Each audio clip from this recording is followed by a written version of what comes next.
Jas suamiku menyimpan rahasia di saku tersembunyi.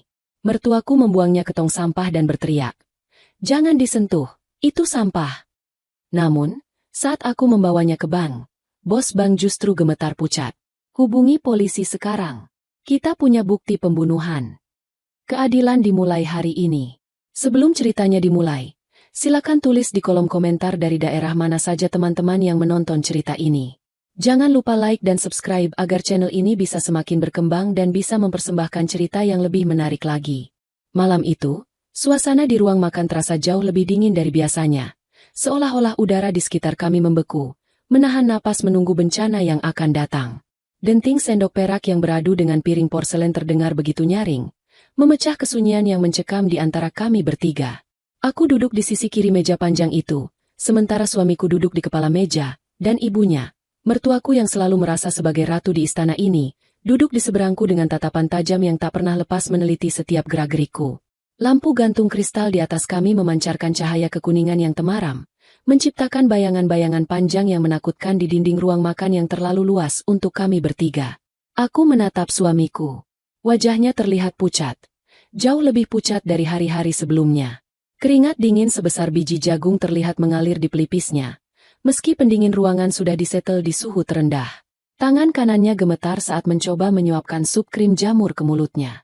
Hatiku teriris melihatnya. Suamiku adalah pria yang gagah, pewaris tunggal kekayaan keluarga ini. Namun beberapa bulan terakhir ini kesehatannya menurun drastis tanpa sebab yang jelas. Dokter bilang itu hanya kelelahan kronis dan masalah pencernaan. Tapi instingku sebagai istri mengatakan ada sesuatu yang salah.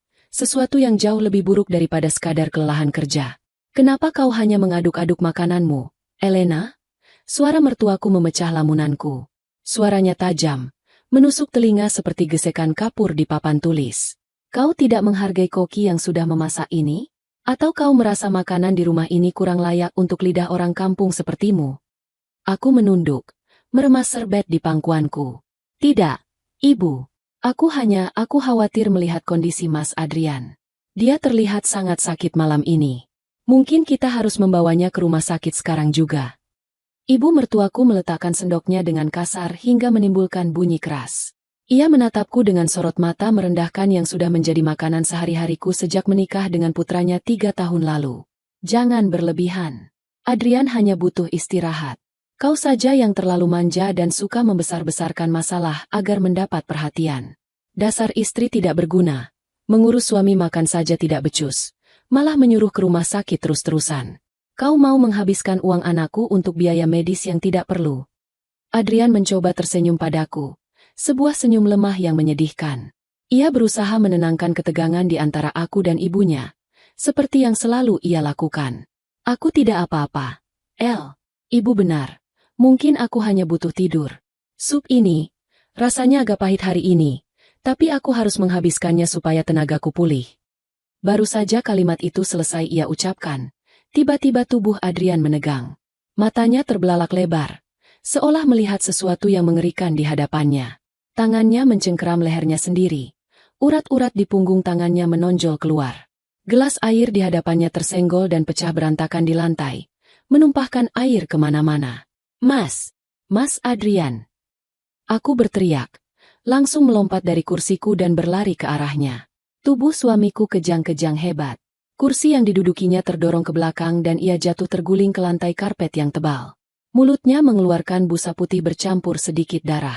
Aku memangku kepalanya, berteriak memanggil nama Tuhan, memanggil pelayan, memanggil siapa saja untuk membantu. Air mataku tumpah tak terbendung. Tanganku gemetar hebat saat mencoba melonggarkan kerah kemejanya agar ia bisa bernapas. "Ambulans! Panggil ambulans sekarang!" Teriakku pada pelayan yang baru saja muncul dengan wajah panik di ambang pintu. Di tengah kekacauan itu, aku melihat sesuatu yang membuat darahku berdesir ngeri. Mertuaku, Ibu Ratih, masih duduk tenang di kursinya. Ia tidak berteriak, tidak menangis, bahkan tidak beranjak dari tempat duduknya untuk melihat kondisi putra tunggalnya yang sedang meregang nyawa di lantai. Ia hanya menatap kami dengan pandangan dingin, sangat dingin, seolah sedang menonton adegan film yang membosankan. Tangannya perlahan mengambil gelas anggurnya, lalu menyesapnya sedikit dengan santai. "Ibu, apa yang Ibu lakukan? Tolong Mas Adrian," jeritku histeris. Ibu mertuaku perlahan berdiri, merapikan roknya, lalu berjalan mendekat. Bukan untuk menolong, melainkan untuk berdiri menjulang di atasku yang sedang menangis memeluk tubuh suamiku yang mulai berhenti kejang. Ia menatap putranya yang kini diam tak bergerak dengan mata terbuka hampa. Sudah terlambat, gumamnya datar. Dia sudah tenang. Malam itu menjadi malam terpanjang dalam hidupku. Sirine ambulans yang meraung-raung, lampu strobo yang menyilaukan, dan hiruk-pikuk para medis yang mencoba melakukan CPR terasa seperti mimpi buruk yang kabur. Namun, semuanya sia-sia. Dokter di unit gawat darurat menyatakan suamiku meninggal dunia sebelum sampai di rumah sakit. Penyebab kematian sementara, gagal jantung mendadak. Aku terduduk lemas di lantai ruang tunggu rumah sakit yang dingin. Duniamu runtuh seketika. Adrian adalah satu-satunya pelindungku. Satu-satunya orang yang mencintaiku di keluarga terkutuk ini. Tanpa dia, aku hanyalah seekor domba di tengah kandang serigala. Dan serigala itu kini sedang berdiri di depan meja administrasi, bukan mengurus jenazah anaknya, melainkan berdebat soal asuransi dan prosedur pemulangan jenazah agar tidak perlu diautopsi. Tidak perlu autopsi. Kudengar suara tegas Ibu Ratih berbicara pada dokter. Anak saya punya riwayat jantung lemah dari ayahnya. Saya tidak mau tubuh anak saya dibedah-bedah. Kami ingin segera memakamkannya besok pagi. Itu tradisi keluarga kami. Aku ingin protes. Aku ingin berteriak bahwa Adrian tidak punya riwayat jantung. Dia sehat. Dia rajin olahraga sebelum sakit aneh ini menyerang. Tapi suaraku tercekat di tenggorokan. Rasa duka yang teramat sangat membuat tenagaku terkuras habis. Aku hanya bisa menangis dalam diam, meratapi nasibku dan nasib suamiku yang malang. Keesokan harinya, rumah besar itu dipenuhi pelayat. Orang-orang kaya, rekan bisnis, dan kerabat jauh yang bahkan tidak kutahu namanya datang silih berganti. Mereka menyalami ibu mertua, mengucapkan bela sungkawa dengan wajah-wajah palsu. Ibu mertua memainkan perannya dengan sempurna. Ia menangis terseduh-seduh di depan para tamu, menceritakan betapa hancurnya hatinya kehilangan putra semata wayang. Akting yang luar biasa. Jika aku tidak melihat wajah dinginnya semalam, mungkin aku pun akan tertipu. Saat suasana mulai sepi, seorang pria paruh baya dengan setelan jas mahal datang. Itu Pak Burhan, pengacara keluarga. Ia meminta kami, aku dan Ibu Ratih, untuk duduk di ruang kerja almarhum ayah mertua.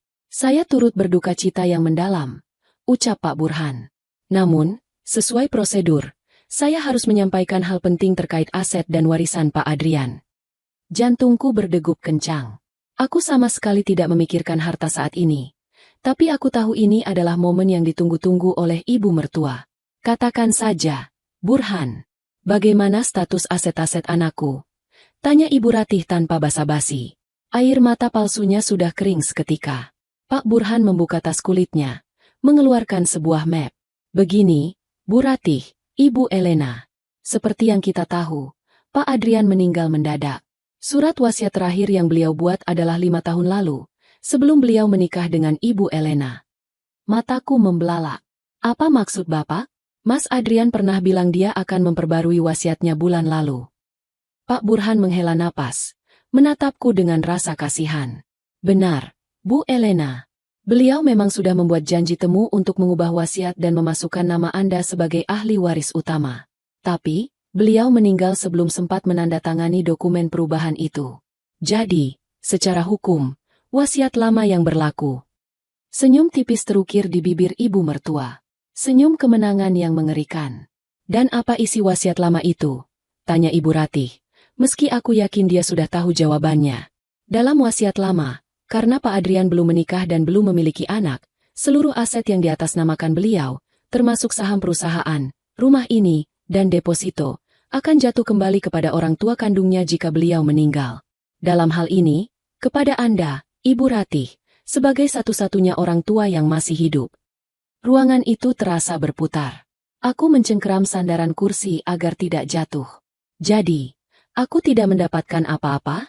Bukan masalah uangnya. Tapi ini berarti aku tidak punya hak apapun lagi untuk tinggal di rumah ini. Ibu Ratih tertawa kecil. Suara yang terdengar seperti lonceng kematian bagiku. Ia menoleh padaku dengan tatapan penuh cemooh. Dengar itu, Elena? Kau dengar? Tuhan itu adil. Harta keluarga kami tidak akan jatuh ke tangan orang asing yang tidak jelas asal-usulnya sepertimu. Kau menikahinya karena mengincar hartanya. kan? Sayang sekali, rencanamu gagal total. Aku mencintai Mas Adrian, Bu.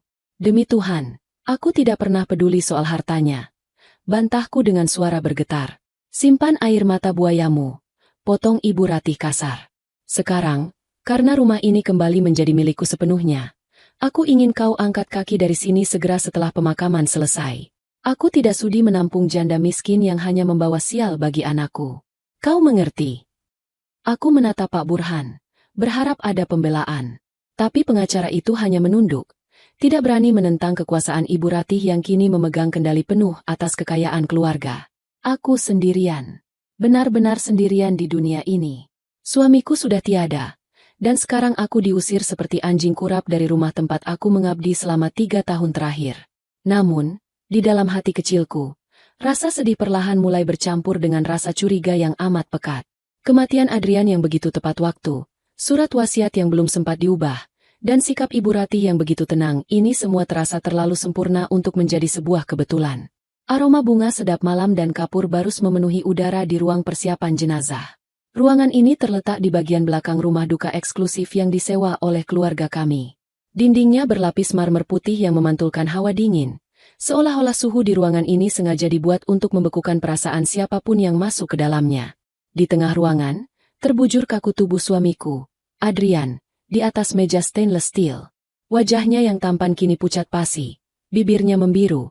Namun bagiku, dia tetaplah lelaki yang paling kucintai di dunia ini.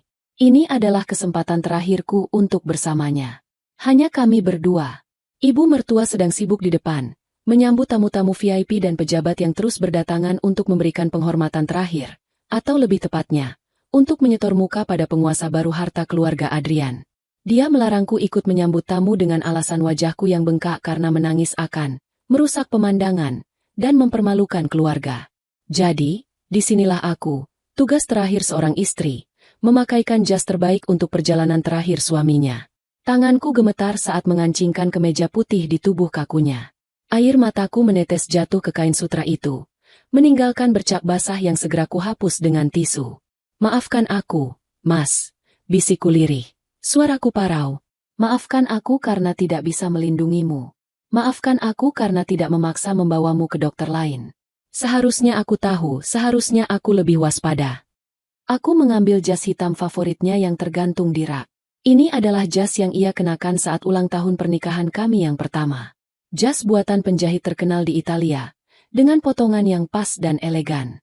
Saat aku memasukkan lengan Adrian yang kaku ke dalam jas itu, aku merasakan gelombang kesedihan yang nyaris membuatku ambruk.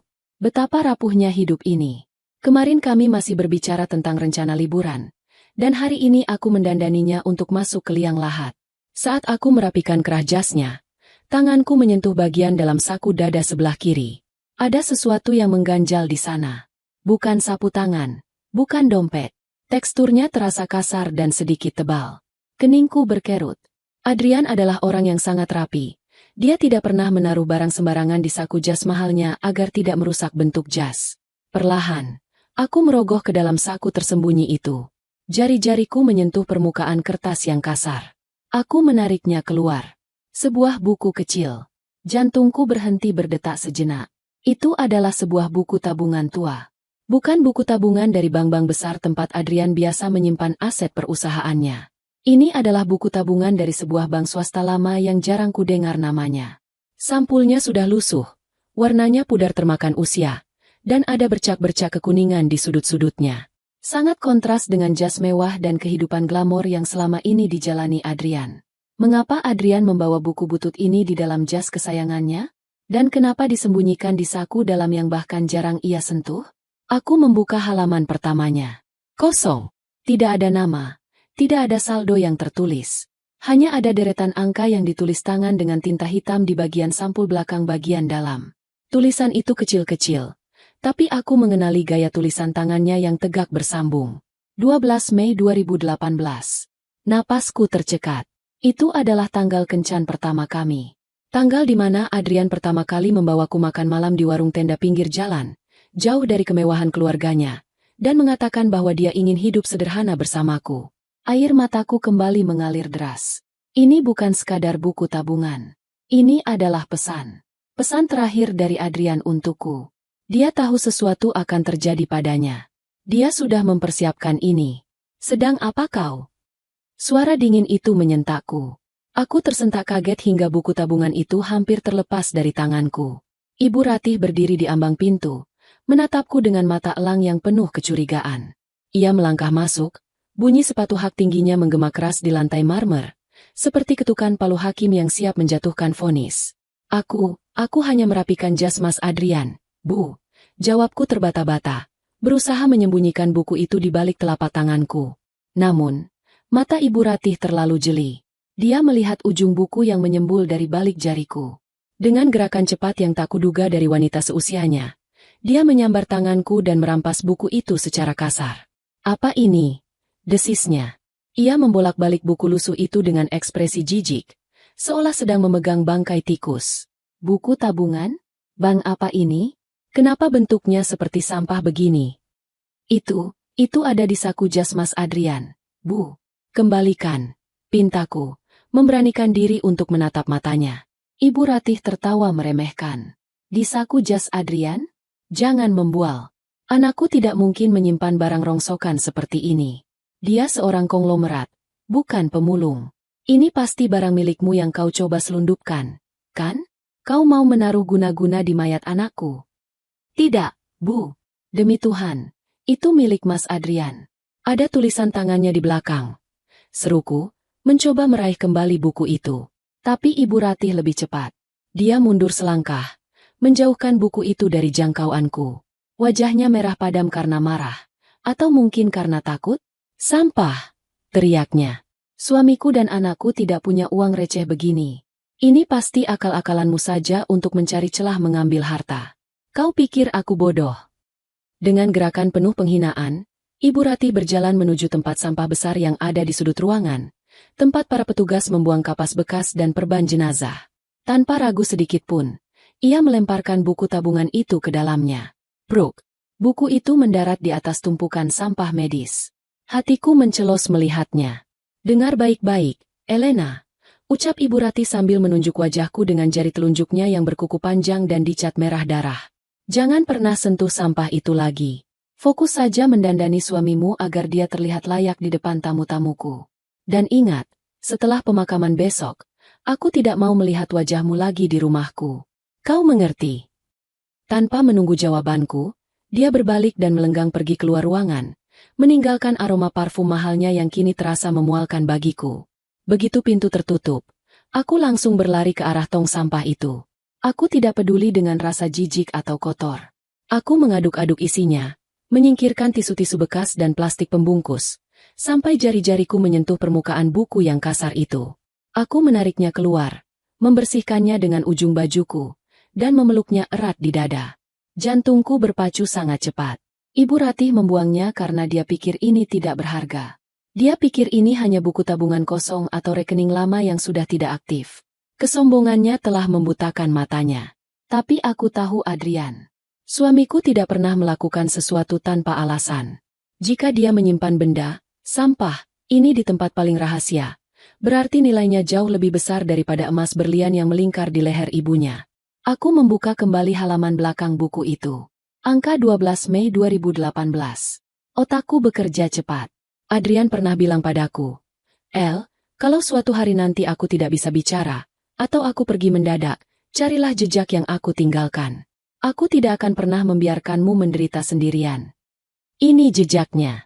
Ini kuncinya. Aku menyeka air mata di pipiku dengan punggung tangan. Rasa sedih yang tadi melumpuhkanku kini perlahan berubah menjadi tekad yang membara. Adrian mungkin sudah mati, tapi dia meninggalkan senjata ini untukku. Aku tidak boleh menyerah. Aku tidak boleh membiarkan wanita jahat itu menang begitu saja. Aku memasukkan buku tabungan itu ke dalam raku, tempat paling aman yang bisa kupikirkan saat ini, karena tasku pun sering digeledah oleh pelayan suruhan Ibu Ratih. Aku kembali menatap wajah suamiku yang tenang. Aku membungkuk, mencium keningnya yang dingin untuk terakhir kalinya. "Terima kasih, Mas," bisikku di telinganya. "Aku berjanji, aku akan mencari tahu apa isi buku ini.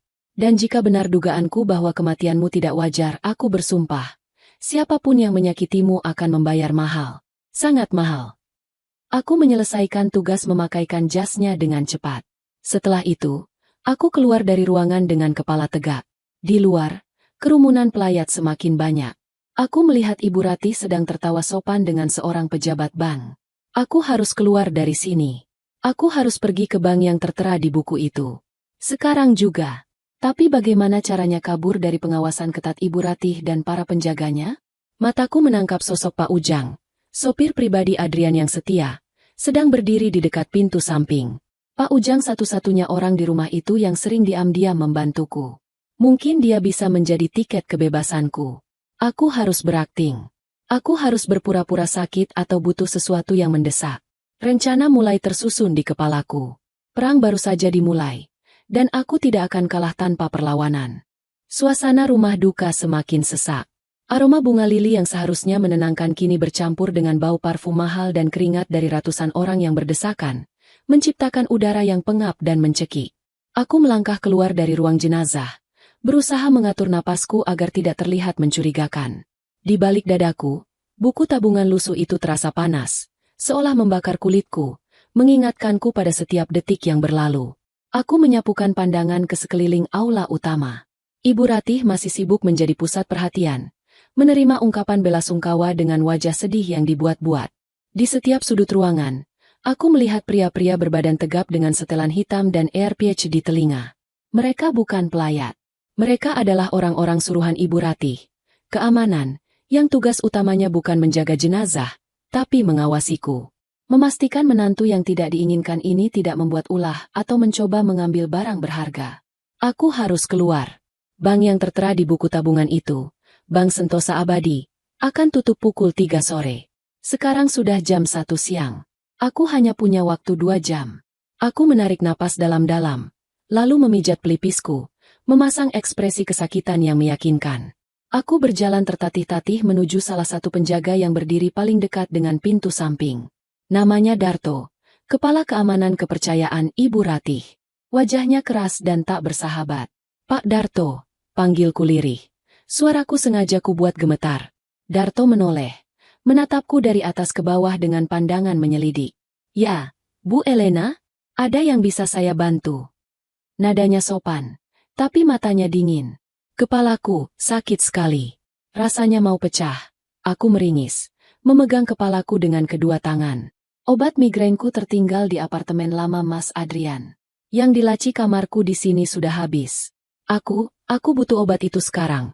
Atau aku akan pingsan di sini dan membuat keributan di depan tamu-tamu ibu.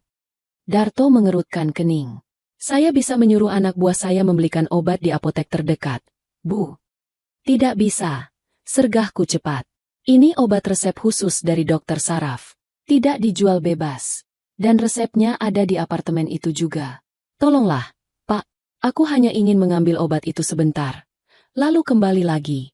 Aku tidak mau pingsan di depan kolega-kolega ibu. Bayangkan betapa malunya Ibu Ratih kalau menantunya merusak suasana hikmat ini. Ancaman halus itu mengenai sasarannya. Darto tampak ragu. Dia tahu betapa obsesifnya Ibu Ratih terhadap citra sempurnanya di depan publik. Jika aku pingsan dan membuat drama, dia yang akan disalahkan. Baiklah, putusnya akhirnya, sambil menekan tombol di earpiece-nya. Tapi ibu tidak boleh pergi sendiri. Ujang akan mengantar ibu. Dan saya akan mengirim satu orang untuk menemani. Terima kasih, Pak. Ucapku lemah. Dalam hati, aku bersorak. Setengah rencanaku berhasil. Tapi tantangan sebenarnya baru akan dimulai. 5 menit kemudian, mobil hitam mengkilap sudah menunggu di pintu samping. Pak Ujang duduk di balik kemudi. Wajah tuanya terlihat sedih saat melihatku. Di kursi depan samping sopir, duduk seorang penjaga muda berwajah garang yang tidak kukenal. Aku duduk di kursi belakang sendirian. Ke apartemen Menteng ya, Pak Ujang, perintah penjaga muda itu, tanpa bertanya padaku. Mobil meluncur membelah kemacetan Jakarta.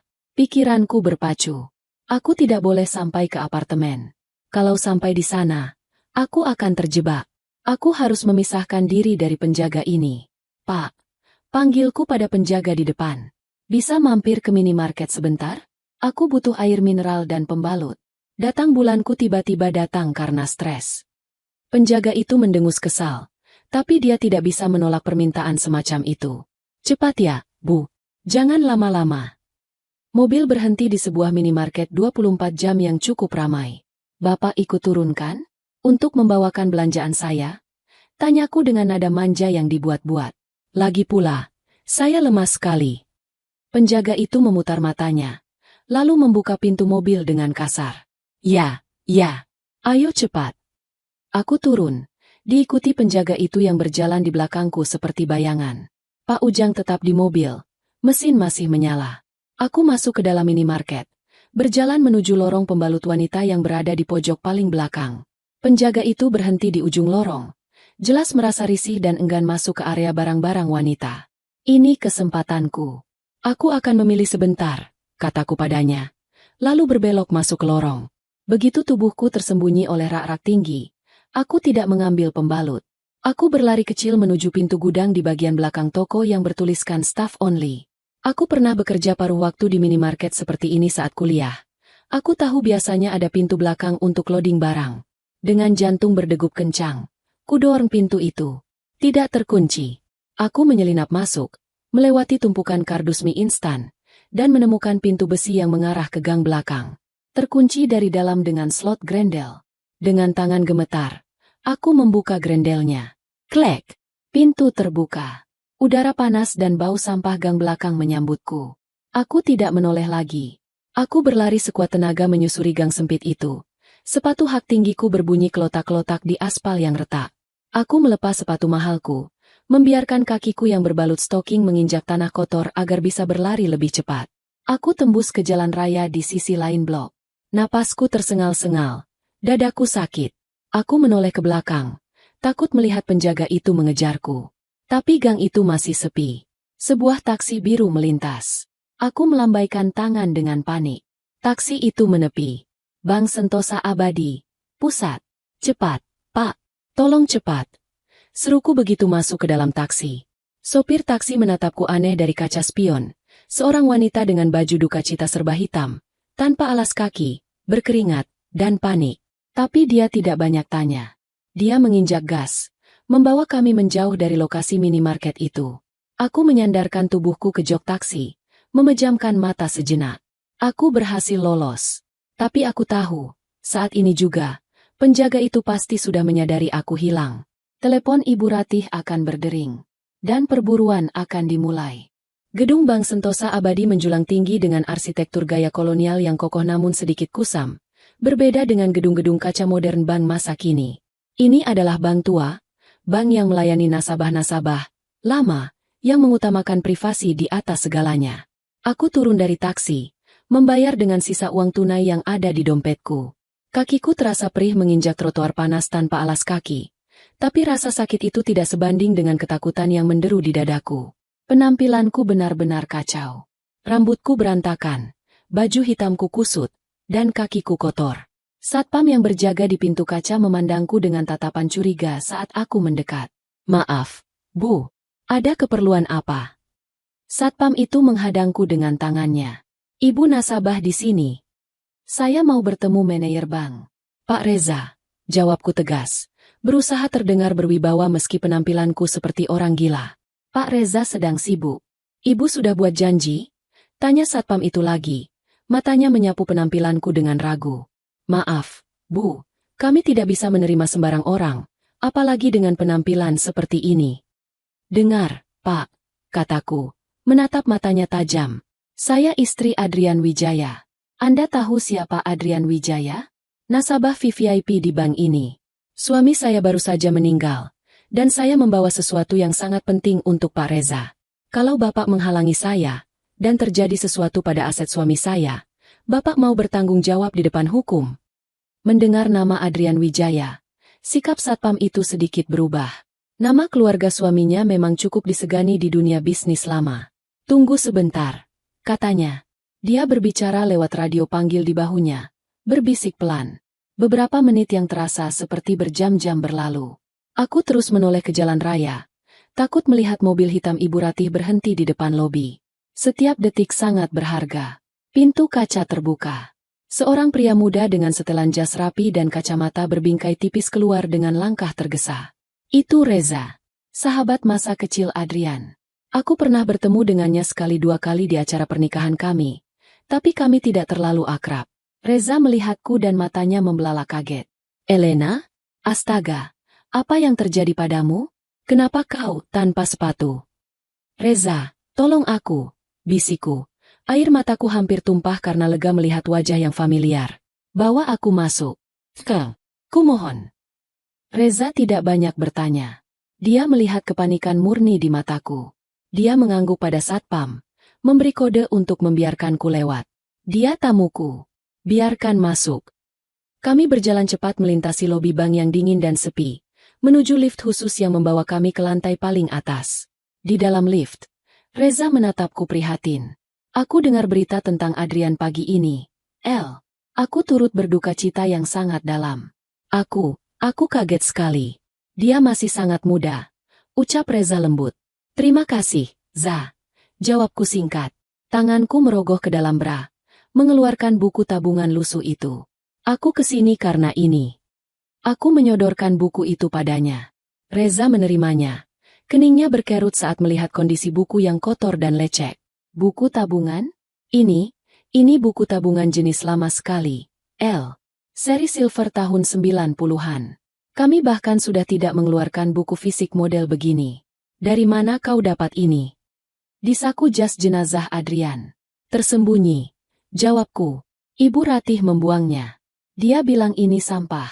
Tapi Adrian menulis tanggal kencan pertama kami di belakangnya. Ini pesan, Ja. Aku yakin ini pesan. Lift berdenting. Pintu terbuka. Kami sampai di lantai eksekutif yang hening. Reza membawaku masuk ke ruang kerjanya yang luas. Dia mempersilakanku duduk, lalu berjalan ke mejanya yang besar. Dia meletakkan buku itu di atas meja, menatapnya dengan seksama. Ini aneh, gumam Reza. Adrian punya banyak rekening di sini, tapi semuanya rekening prioritas modern. Aku tidak pernah melihat dia memegang buku seri ini. Dia membuka laci, mengeluarkan sebuah alat pemindai khusus untuk buku-buku tabungan lama. Aku akan coba cek datanya. Tapi, jujur saja, kalau buku ini sudah lama tidak aktif, kemungkinan sistem sudah menutupnya otomatis. Atau isinya mungkin hanya sisa saldo 0 rupiah. Kata Reza sambil menyalakan komputernya. Coba saja dulu, Za. Tolong. Pintaku. Reza mengangguk. Dia memasukkan buku tabungan itu ke dalam mesin printer pemindai passbook. Mesin itu berbunyi nyiing pelan, menarik buku itu masuk. Layar komputer Reza berkedip. Sebuah kotak dialog muncul dengan tulisan merah menyala. Akses denied, account dormant. Reza menghela napas. Tuh kan, rekening ini sudah mati. Tidak ada datanya. Mungkin ini buku tabungan masa kecilnya yang terbawa saja. Hatiku mencelos. Tidak mungkin. Adrian tidak mungkin sebodoh itu. Pasti ada sesuatu. Aku mengingat kembali angka di sampul belakang. 12 Mei 2018. Za, tunggu. Sergahku. Sistemnya minta kode otorisasi manual tidak? Atau semacam password? Reza melihat layar lagi. Ada kolom untuk input kode admin. Tapi itu biasanya untuk override sistem oleh direktur. Coba masukkan angka ini, kataku sambil menunjuk angka tulisan tangan di sampul belakang buku yang sekarang ada di tangannya. 1205-2018. Reza menatapku ragu. Ini bukan format sandi bank. Coba saja. Demi Adrian. Desaku. Reza mengangkat bahu. Jari-jarinya menari di atas keyboard, memasukkan angka-angka itu. 12052018, lalu dia menekan tombol enter. Hening sejenak. Tiba-tiba, layar monitor Reza berkedip hitam, lalu berubah menjadi merah darah sepenuhnya. Suara alarm B panjang terdengar dari speaker komputer, tapi suaranya rendah dan berat, bukan seperti alarm error biasa. Wajah Reza berubah drastis. Dari bingung menjadi pucat pasi dalam hitungan detik. Dia mundur dari kursinya seolah-olah komputernya baru saja meledak. Apa-apa ini? Suaranya bergetar. Di layar merah itu, muncul tulisan besar berwarna putih.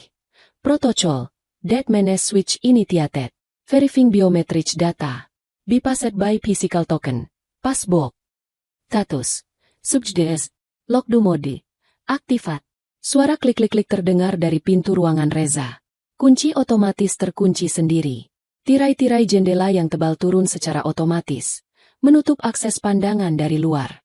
Ruangan itu kini terisolasi total. El, apa yang terjadi? Apa yang kau berikan padaku? Tanya Reza panik. Sistem bank mengunci kita di sini. Ini protokol keamanan level tertinggi. Aku bahkan tidak tahu protokol ini ada. Jantungku berdegup kencang, campuran antara rasa takut dan harapan. Adrian benar-benar jenius. Lihat layarnya, Za. Tunjukku. Tulisan di layar berubah lagi. Sebuah loading bar muncul dengan cepat, mengunduh data dalam jumlah terabi dari cloud server yang entah berada di mana. Download evidence files. 100% complete. Detripping. Layar kembali hitam. Lalu, sebuah jendela video pop-up muncul di tengah layar. Wajah Adrian. Wajah suamiku memenuhi layar monitor. Dia terlihat duduk di kursi kerja di ruang pribadinya di rumah, mengenakan piyama. Wajahnya tirus, matanya cekung, dan dia terlihat sangat lelah. Di sudut video tertera tanggal perekaman, 2 minggu yang lalu. Reza menutup mulutnya dengan tangan. Matanya berkaca-kaca melihat sahabatnya yang sudah tiada itu, hidup, kembali di layar. Adrian di video itu menatap lurus ke kamera, seolah menatap mata kami saat ini. Dia menarik napas panjang yang terdengar berat. Hai, El. Hai, Reza. Aku yakin kau yang akan membuka ini karena cuma kau satu-satunya orang di bank itu yang aku percaya. Suara Adrian terdengar parau namun tegas. Jika kalian menonton video ini, dan jika sistem ini aktif, itu artinya satu hal, aku sudah mati. Jantungku akhirnya berhenti, atau aku ditemukan meninggal mendadak. Adrian berhenti sejenak, menelan ludah. Dengar baik-baik, kematianku bukan karena sakit, bukan karena takdir. Aku dibunuh. Dan pelakunya. Wajah Adrian mengeras, matanya memancarkan kemarahan yang tertahan. Pelakunya adalah ibuku sendiri, Ratih Wijaya. Keheningan di ruang kerja Reza begitu mencekam, seolah-olah seluruh oksigen di ruangan itu telah disedot habis oleh kalimat terakhir yang diucapkan suamiku dari layar monitor. Pelakunya adalah ibuku sendiri. Kalimat itu menggantung di udara, berat dan menyesakan, menghantam dadaku lebih keras daripada pukulan fisik manapun. Aku merasa mual. Perutku bergejolak hebat, bukan karena penyakit, melainkan karena kenyataan mengerikan yang baru saja dimuntahkan oleh rekaman digital itu. Aku menatap wajah Reza. Pria itu mematung di kursinya. Wajahnya yang tadi pucat kini berubah menjadi seputih kertas. Mulutnya sedikit terbuka, kacamata yang bertengger di hidungnya merosot. Namun ia tidak bergerak sedikit pun untuk membenarkannya. Matanya terpaku pada layar. Pada wajah sahabatnya yang kini berbicara dari alam kubur.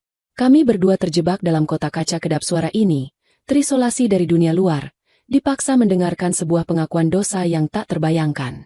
Di layar, Adrian bergerak sedikit, memperbaiki posisi duduknya. Suara kursi berderi terdengar jelas, menambah kesan nyata seolah dia ada di sini, duduk di depan kami.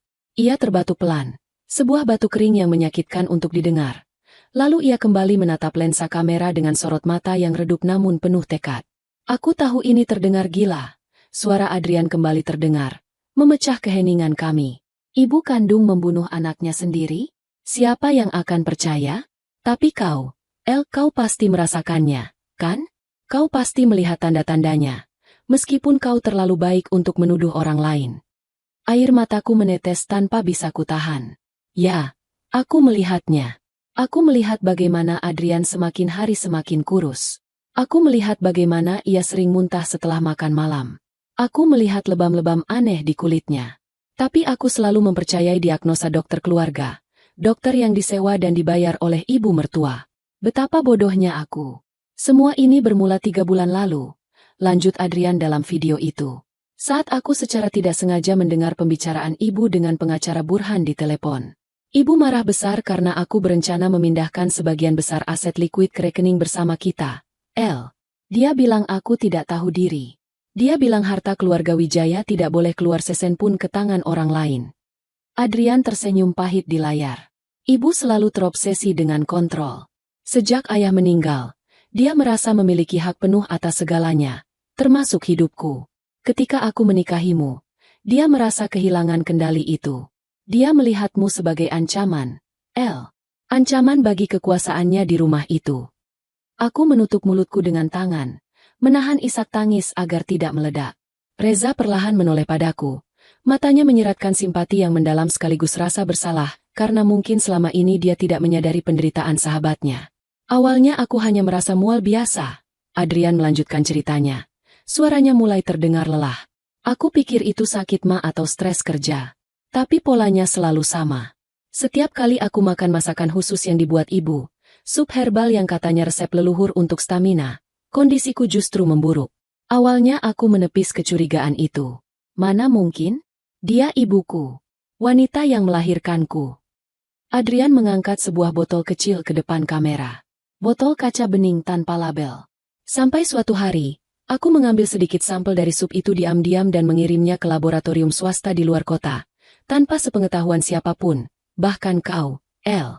Hasilnya keluar seminggu yang lalu. Adrian menunjukkan selembar kertas hasil laboratorium ke kamera. Tulisannya terlihat jelas meski agak buram. Arsenik trioksida, dosis rendah akumulatif. Reza menggebrak meja kerjanya dengan keras. Gila, umpatnya tertahan.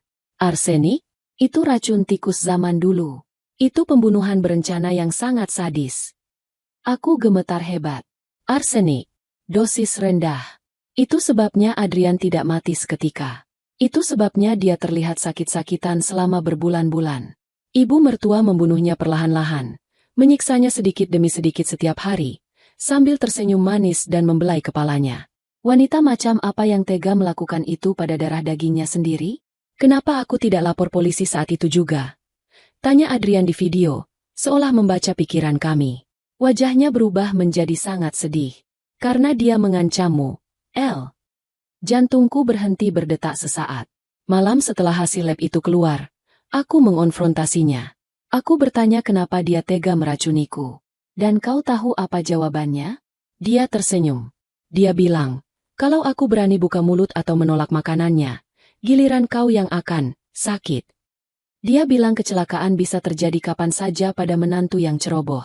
Rem mobil bisa blong. Gas dapur bisa meledak. Suara Adrian pecah. Ia menunduk, menyembunyikan wajahnya di balik telapak tangan. Bahunya berguncang menahan tangis. Melihat suamiku yang selalu tegar itu hancur di layar monitor membuat hatiku remuk redam. Dia menanggung semua ini sendirian demi melindungiku. Dia membiarkan dirinya diracuni setiap hari, memakan sup maut itu suap demi suap, hanya agar ibunya tidak mengalihkan target pembunuhan kepadaku. Aku pengecut. El, maafkan aku. Isak Adrian setelah berhasil menguasai dirinya kembali. Aku tidak berani mengambil risiko kehilanganmu. Jadi aku membuat rencana ini. Aku tahu aku tidak akan bertahan lama. Ginjal dan hatiku sudah rusak parah akibat racun itu. Jadi, aku mempersiapkan Dead Menace Switch ini bersama tim IT bayaran dari luar negeri yang meretas sistem keamanan bank lama ayah. Adrian menatap tajam ke kamera lagi. Buku tabungan itu adalah kuncinya. Sistem ini terhubung langsung dengan server cadangan bank yang tidak pernah disentuh sejak tahun 90-an. Begitu kode dimasukkan, sistem akan menganggap aku sudah tewas dan akan merilis semua bukti yang sudah kumpulkan. Dia menunjuk ke arah layar komputer di belakangnya dalam video itu. Aku memasang kamera mikro di ruang makan dan dapur. Aku merekam semuanya. Setiap kali dia menaruh bubuk itu.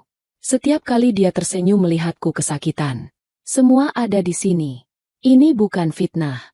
Ini bukti hukum yang sah. Video itu mulai meredup. Wajah Adrian perlahan memudar. Namun suaranya masih terdengar jelas untuk memberikan pesan terakhir. Reza, sahabatku, tolong bantu Elena. Pastikan monster itu membusuk di penjara. Pastikan harta ini tidak jatuh ke tangannya.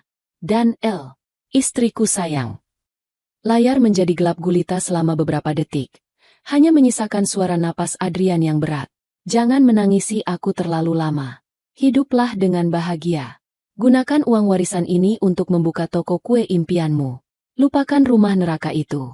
Aku mencintaimu, Elena. Sampai maut memisahkan kita dan bahkan setelah itu, aku akan tetap melindungimu. Layar mati total.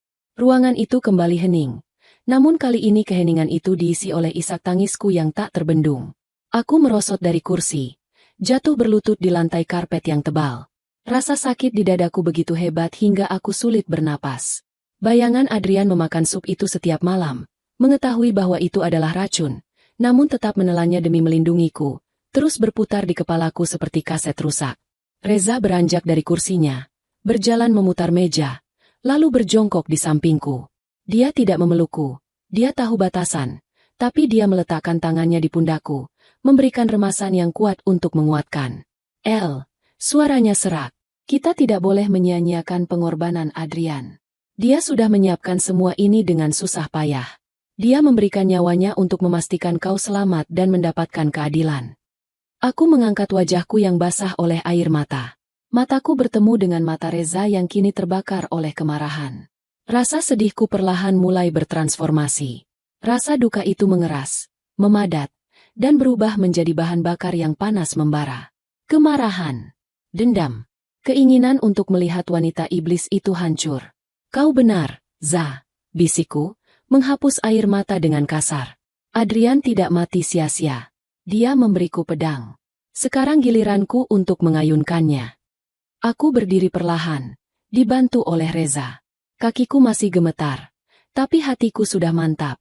Apa yang akan terjadi selanjutnya? Tanyaku, menatap layar komputer yang kini kembali menampilkan baris-baris kode. Reza kembali ke kursinya. Wajahnya kini berubah serius. Mode profesionalnya mengambil alih. Protokol, Dead Manage Switch. Ini gila. Adrian benar-benar jenius atau dia menyewa hacker kelas kakap. Sistem ini tidak hanya memutar video pesan tadi. Lihat ini. Reza menunjuk ke monitor. Jendela-jendela baru bermunculan secara otomatis. Sistem ini sedang mengunduh file video RAW dari server cloud tersembunyi. Dan lihat baris perintah di pojok kanan bawah itu. Tunjuk Reza pada teks yang berkedip merah. Sending data Paketu. Polri Cybercrime Unit Financial Intelligence Unit. Status. Send. Adrian tidak main-main. Gumam Reza takjub. Dia tidak membiarkan kita punya pilihan untuk ragu. Dia sudah mengirimkan sinyal darurat ke kepolisian pusat secara otomatis begitu buku tabungan itu diaktifkan. Polisi akan menerima notifikasi adanya bukti pembunuhan tingkat 1 dengan bukti digital yang terverifikasi. Aku merasa merinding. Jadi, saat ini juga, di kantor polisi di suatu tempat di Jakarta, alarm sedang berbunyi. Dan bukan cuma itu, tambah Reza, jarinya menelusuri layar. Sistem ini juga memblokir akses ke semua rekening yang terhubung dengan nama Adrian Wijaya dan Ratih Wijaya. Aset dibekukan. Ibu mertuamu tidak akan bisa menarik Rp1 pun dari ATM atau bank manapun mulai detik ini. Dia akan tahu, kataku pelan. Ibu Ratih akan tahu ada yang salah saat kartunya ditolak. Dia pasti tahu, Reza mengangguk. Dan karena dia tahu kau membawa buku tabungan itu, dia pasti akan datang ke sini. Ke bank ini.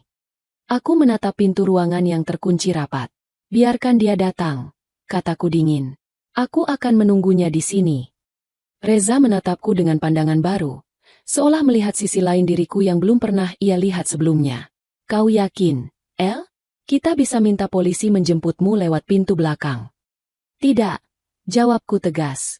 Aku sudah lari dari rumah duka tadi. Aku sudah lari ketakutan sepanjang siang ini. Aku tidak mau lari lagi. Ini adalah panggung yang disiapkan Adrian untukku. Aku akan menghadapi ibunya di sini, dengan bukti yang dia tinggalkan. Reza mengangguk pelan. Rasa hormat terpancar dari matanya. Baiklah, kalau begitu, mari kita lihat bukti utamanya. Adrian bilang ada rekaman CCTV. Kita perlu melihatnya untuk memastikan seberapa kuat buktinya sebelum polisi datang. Dia menekan tombol enter sekali lagi. Folder bernama Evidence_CCTV terbuka. Di dalamnya ada puluhan file video dengan tanggal dan jam yang berurutan. Siap? Tanya Reza. Aku menarik napas panjang, mengepalkan tanganku hingga kuku menancap di telapak tangan. Buka. Layar monitor yang besar itu kini terbagi menjadi 4 kotak tampilan. Masing-masing menunjukkan sudut pandang kamera yang berbeda. Adrian benar-benar mempersiapkan ini dengan sangat detail. Ada kamera yang menyorot dapur bersih, satu di dapur kotor, satu di ruang makan dari sudut atas lampu gantung, dan satu lagi close-up yang sepertinya disembunyikan di rak bumbu.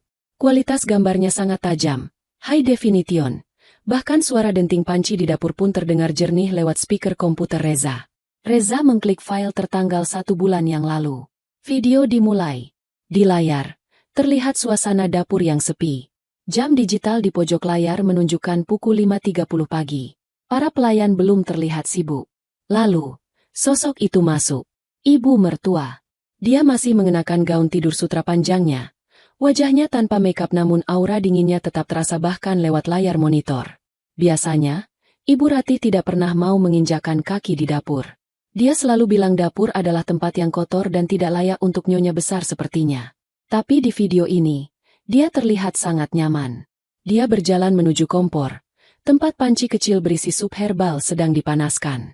Lihat itu, bisik Reza, menunjuk layar. Ibu Ratih menoleh ke kanan dan ke kiri, memastikan tidak ada orang. Gerakannya cepat dan taktis. Tangannya merogoh saku gaun tidurnya dan mengeluarkan sebuah bungkusan kertas kecil yang dilipat rapi. Dia membuka bungkusan itu di atas panci. Serbuk putih halus meluncur jatuh ke dalam sup yang mendidih. Hatiku mencelos melihatnya. Itu dia. Momen kejahatan itu. Setelah menuangkan bubuk itu, Ibu Ratih mengambil sendok kayu dan mengaduk sup itu perlahan. Yang membuat darahku membeku adalah ekspresi wajahnya. Dia tidak terlihat takut, gemetar, atau bersalah. Dia tersenyum. Senyum tipis yang sangat mengerikan, sambil bersenandung kecil.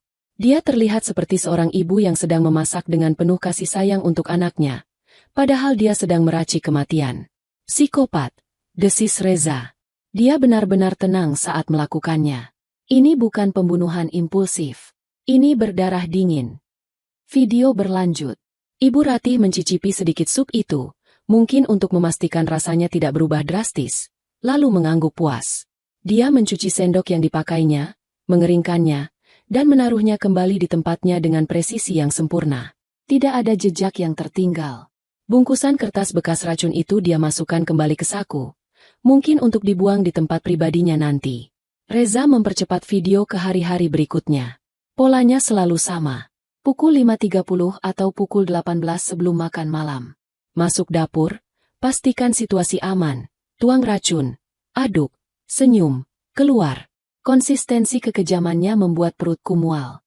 Ini bukan kejahatan satu malam. Ini adalah ritual harian. Lalu, Reza membuka file terakhir. Tertanggal malam kematian Adrian. Di video ini, terlihat kami bertiga di ruang makan. Sudut kamera dari lampu gantung menangkap jelas wajah kami bertiga. Aku melihat diriku sendiri di layar. Terlihat cemas menatap Adrian. Aku melihat Adrian yang pucat. Tangannya gemetar memegang sendok. Dan aku melihat Ibu Ratih yang duduk tegak. Matanya mengawasi setiap suapan Adrian seperti elang mengawasi mangsanya. Saat Adrian kejang-kejang dan jatuh, kamera menangkap reaksi Ibu Ratih yang sebelumnya tidak sempat kuperhatikan dengan detail karena kepanikan. Di layar, saat aku berteriak dan menghambur ke lantai, Ibu Ratih hanya diam.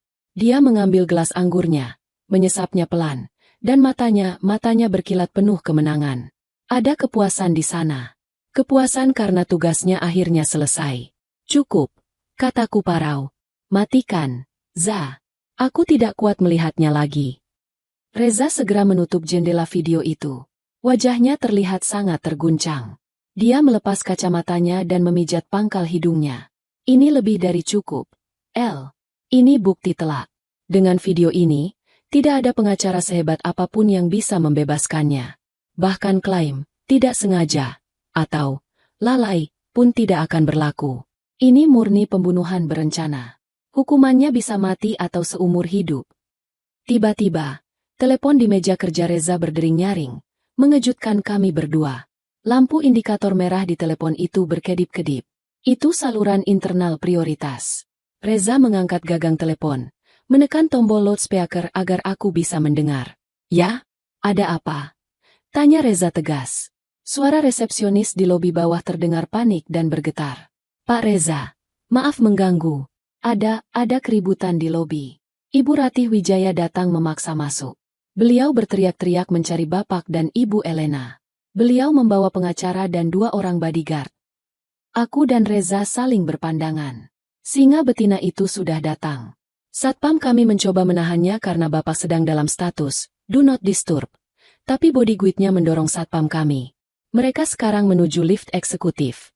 Pak, kami tidak bisa menahan mereka. Biarkan mereka naik, potong Reza tenang, mengejutkan resepsionis itu. Tapi Pak, mereka terlihat sangat marah. Biarkan mereka naik. Buka akses lift untuk mereka. Tapi segera setelah mereka masuk lift, Kunci akses lift itu agar mereka tidak bisa turun lagi. Kau mengerti? Perintah Reza dengan nada dingin yang belum pernah kudengar sebelumnya. Baik, Pak. Saya laksanakan. Reza menutup telepon. Dia menatapku. Kau siap, El? Aku berdiri, merapikan baju hitamku yang kusut. Aku menyeka sisa air mata di wajahku. Tidak boleh ada air mata lagi di depan wanita itu. Aku harus terlihat kuat. Aku adalah istri Adrian, pewaris sah yang dipilihnya, dan pemegang kunci kehancuran ibunya. Aku siap, jawabku. Reza mengetik sesuatu di keyboardnya. Aku baru saja mematikan lockdown pintu ruangan ini, tapi membiarkan tirai tetap tertutup. Kita buat dia merasa menang dulu saat masuk ke sini. Suara ting dari lift di luar terdengar samar, diikuti oleh suara langkah kaki yang berat dan cepat mendekat di koridor. Suara teriakan Ibu Ratih terdengar semakin jelas, menembus pintu kayu mahoni ruangan Reza. Keluar kau, Elena. Dasar pencuri. Jangan sembunyi di balik laki-laki lain. Teriakan itu penuh dengan racun, sama seperti sup yang dia buat. Tapi kali ini, racun itu tidak akan mempan padaku. Pintu ruangan Reza didobrak kasar dari luar. Daun pintu menghantam dinding dengan keras. Ibu Ratih berdiri di sana. Napasnya memburu. Wajahnya merah padam karena amarah yang meledak-ledak. Di belakangnya berdiri Pak Burhan yang tampak cemas. Dan 2 orang bodyguard berbadan raksasa. Ibu Ratih menatapku dengan mata melotot. Dia melihatku berdiri di samping meja Reza, dengan penampilan berantakan namun tatapan yang menantang. Nah, di situ kau rupanya, desis Ibu Ratih, melangkah masuk ke dalam ruangan dengan angkuh. Dasar wanita jalang tidak tahu malu. Suami baru mati, kuburannya belum kering. Kau sudah lari ke bank untuk menguras hartanya bersama selingkuhanmu ini. Dia menunjuk Reza dengan jijik. Reza berdiri perlahan. Wajahnya tenang namun rahangnya mengeras. Jaga bicara Anda, Bu Ratih. Ini kantor saya. Persetan dengan kantormu, bentak Ibu Ratih. Dia berjalan mendekatiku. Tangannya terangkat hendak menampar wajahku. Aku tidak menghindar. Aku menatap matanya tajam. Sesuatu dalam tatapanku membuat tangannya berhenti di udara. Mungkin dia melihat sesuatu yang berbeda. Aku bukan lagi Elena yang penurut. Aku adalah Elena yang baru saja melihat suaminya dibunuh. Mana buku itu? Tagih Ibu Ratih kasar, menurunkan tangannya. Kembalikan buku sampah yang kau curi dari jas anakku. Itu milikku. Buku sampah? Tanyaku pelan, suaraku datar dan dingin. Ibu bilang itu sampah. Kenapa ibu begitu panik mengejar sampah sampai ke sini? Karena itu prinsip, teriaknya. Tidak ada satupun barang milik keluarga Wijaya yang boleh dibawa keluar oleh orang luar sepertimu. Berikan padaku, atau aku akan menyuruh orang-orangku menggeledahmu paksa di sini sekarang juga. Pak Burhan maju selangkah, mencoba menengahi. Bu Elena, sebaiknya Anda kooperatif. Secara hukum, aset Pak Adrian saat ini dalam status quo. Membawa dokumen perbankan tanpa izin bisa dianggap pencurian. Aku tertawa. Tawa yang kering dan hambar. Pencurian? Kalian bicara soal pencurian. Aku menoleh ke Reza, memberi kode. Reza mengangguk. Dia menekan satu tombol di keyboardnya. Layar monitor besar di belakang kami, yang tadi gelap, tiba-tiba menyala terang. Menampilkan video pos wajah Ibu Ratih yang sedang menuangkan bubuk arsenik ke dalam panci. Gambar itu diam, freze frame, diperbesar tepat di wajahnya yang sedang tersenyum licik. Ibu Ratih terdiam. Mulutnya yang tadi sibuk mencaci maki tiba-tiba terkunci rapat. Matanya melebar menatap layar di belakangku. Warna merah di wajahnya surut seketika, digantikan oleh pucat pasi yang mengerikan. Lututnya tampak goyah. Apa-apa itu? Bisiknya. Suaranya hampir tak terdengar. Itu ibu, kan? Tanyaku, melangkah maju satu langkah mendekatinya. Sedang memasak sup cinta untuk Mas Adrian? Atau lebih tepatnya, sup arsenik. Pak Burhan yang melihat layar itu ikut ternganga. Dia mundur beberapa langkah menjauhi Ibu Ratih. Seolah-olah wanita itu tiba-tiba berubah menjadi monster menular. Bu Ratih, apa ini benar? Itu palsu, jerit Ibu Ratih tiba-tiba. Suaranya melengking histeris. Itu editan. Kalian menjebakku. Elena, kau merekayasa ini semua kan? Kau mau memfitnahku demi harta. Rekaman ini asli, Bu. Sela Reza tajam. Diambil dari kamera tersembunyi yang dipasang Adrian sendiri. Dan data ini sudah tersimpan di server bank, terverifikasi tanggal dan waktunya. Tidak ada yang bisa mengeditnya. Adrian. Ibu Ratih menyebut nama anaknya dengan nada tidak percaya. Anak durhaka itu, dia menjebak ibunya sendiri. Dia tidak menjebak ibu, balasku tajam. Dia hanya melindungi dirinya. Atau setidaknya, mencoba. Tapi ibu terlalu cepat. Ibu membunuhnya sebelum dia sempat bertindak. Tapi dia meninggalkan ini untukku. Dead Man's Switch. Jika dia mati, rahasia ibu terbongkar. Ibu Ratih gemetar. Dia menoleh ke kiri dan ke kanan, mencari jalan keluar. Naluri bertahan hidupnya menyala. Dia menatap kedua bodyguard-nya. Ambil komputernya. Hancurkan layarnya. Cepat. Perintahnya gila. Kedua bodyguard itu ragu. Mereka bodoh. Tapi tidak sebodoh itu untuk membuat keributan di bank yang penuh CCTV. Apalagi melihat bukti pembunuhan di layar. Diam di tempat. Bentak Reza dengan suara menggelegar. Wibawa seorang pemimpin muncul. Polisi sedang menuju ke sini. Gedung ini sudah dikunci otomatis oleh sistem keamanan bank. Jika kalian bergerak satu langkah saja untuk merusak aset bank, kalian akan dianggap komplotan pembunuh. Ancaman itu berhasil. Para bodyguard itu mundur, mengangkat tangan tanda menyerah. Mereka tidak mau ikut terseret kasus pembunuhan berencana. Ibu Ratih kini berdiri sendirian di tengah ruangan. Terkepung. Terungkap. Tidak mungkin. Gumamnya, menggelengkan kepala. Aku yang punya segalanya. Aku yang mengatur segalanya. Aku tidak bisa kalah dari gadis kampung sepertimu. Tiba-tiba, suara sirine polisi terdengar meraung-raung dari jalanan di bawah. Semakin lama semakin dekat dan banyak. Bunyi itu seperti musik di telingaku. Keadilan sedang datang. Aku menatap wanita yang telah menghancurkan hidupku dan membunuh pria yang kucintai. Tidak ada rasa kasihan sedikit pun di hatiku. Ibu benar, kataku pelan, menatap lurus ke bola matanya yang ketakutan. Ibu memang punya segalanya.